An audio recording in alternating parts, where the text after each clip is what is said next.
আসন্ন ত্রয়োদশ জাতীয় সংসদ নির্বাচনে ঢাকা ৯ আসনের স্বতন্ত্র প্রার্থী তাসনিম জারা বলেছেন, অল্প সময়ে তার নির্বাচনী প্রতীক ফুটবল ভোটারদের কাছে পরিচিত করা ছিল বড় চ্যালেঞ্জ।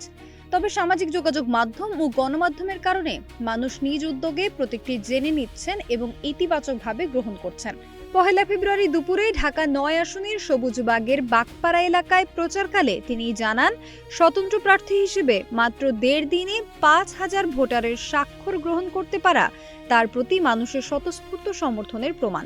তিনি বলেন, মাঠে হেঁটে হেঁটে ও বাড়ি বাড়ি গিয়ে প্রচারের পাশাপাশি ডিজিটাল মাধ্যমে প্রচার চালানো হচ্ছে। অনেক ভোটার ইতিবাচক সাড়া দিচ্ছেন। রাজনৈতিক পরিবেশ প্রসঙ্গে তাসনিম জারা বলেন, সংস্কার বাস্তবায়ন ও অর্থ পেশিশক্তির বাইরে রাজনীতির জন্য কার্যকর পরিবেশ জরুরি। শ্রমজীবী মানুষের ন্যায্য মজুরি এবং আইনি সুরক্ষা তার ইশতেহারের অগ্রাধিকার। ভোট নিয়ে মানুষের শঙ্কা দূর করে উৎসবমুখর পরিবেশ নিশ্চিত করার আহ্বান জানান তিনি। সোনালী সাহা, নাগরিক প্রতিদিন।